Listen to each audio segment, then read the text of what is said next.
Halol Godhra bypass road પર આવેલ સ્વામિનારાયણ નિષ્ઠા વિદ્યા મંદિર ખાતે 75મા પ્રજાસત્તાક પર્વની ઉજવણી રંગેચંગે કરાઈ।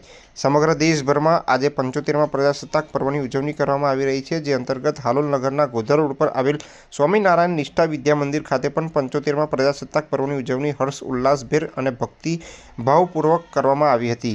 આ ઉજવણીને લઈને ધ્વજવંદન કાર્યક્રમના અતિથિ વિશેષ તરીકે વડોદરાના સંગીતાબેન બુદ્ધદેવના વરદ હસ્તે ધ્વજવંદન કરવામાં આવ્યું હતું, જ્યારે સ્કૂલ દ્વારા આદરણીય રેખાબાનું સન્માન કરવામાં આવ્યું હતું। આ પ્રસંગે શાળા ખાતે દેશભક્તિ ગીતોનું સ્પર્ધાનું આયોજન કરવામાં આવ્યું હતું, જેમાં શાળાના વિદ્યાર્થીઓએ ભાગ લઈ અલગ અલગ પ્રવૃત્તિઓ રજૂ કરવામાં આવી હતી। આ પ્રસંગે સ્વામિનારાયણ નિષ્ઠા વિદ્યા મંદિરના સંત શ્રી કેશવ સ્વરૂપદાસ મહારાજ તેમજ સંત શ્રી સંત પ્રસાદ મહારાજ ઉપસ્થિત રહ્યા હતા, તેમજ મોટી સંખ્યામાં શાળાના વિદ્યાર્થીઓ, વાલીઓ અને નગરજનો હાજર રહી આ 75મા પ્રજાસત્તાક પર્વની ઉજવણી આન બાન શાન સાથે કરવામાં આવી હતી।